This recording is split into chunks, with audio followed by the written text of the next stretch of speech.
has condemned police brutality that was experienced during the anti-government protests last week.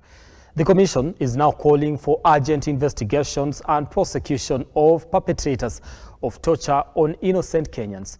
KNCHR has also urged IPOA to hasten its investigations on the already reported cases of police brutality.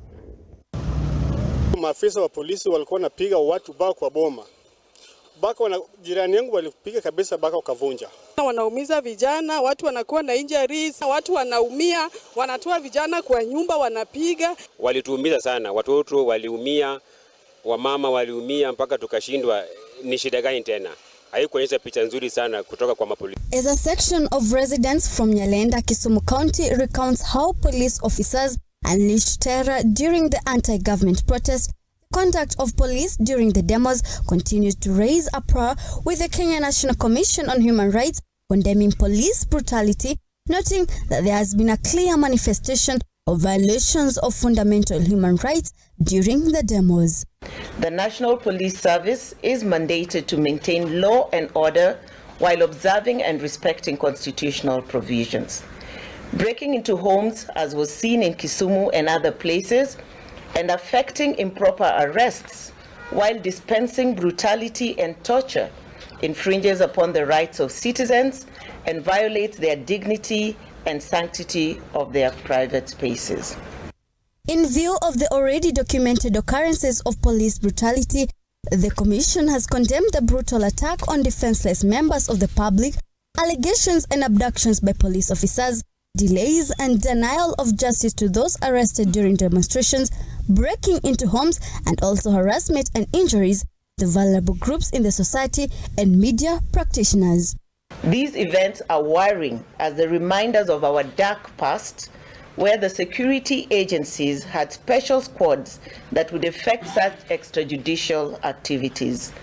Such practices violate fundamental human rights and erode trust between the police, the state, and its citizens. The Commission has also called for the government to intervene and guarantee protection to citizens and journalists exercising their freedom of communication and access to information, justice to all citizens arrested and detained during demonstrations, as well as conduct investigations on allegations of abductions and infiltrations of police officers in media circles for the purpose of arresting demonstrators. The Commission urges the government to ensure the protection of the judicial spaces and uphold the independence of that judiciary, allowing citizens and journalists to exercise their right to freedom of expression and access to information without fear of intimidation or reprisals.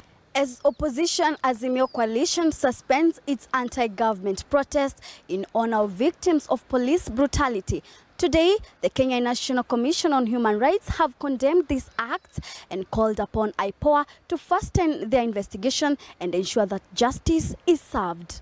Warimu Kimani, Look Up TV, Nairobi. Now, thank you, Warimu Kimani, for that particular report. I want to take your feedback here before I take a break. Debui David says uchumi wa Kenya tayari ulikuwa mbovu wakati wa Rais Uhuru Kenyatta. I beg your pardon.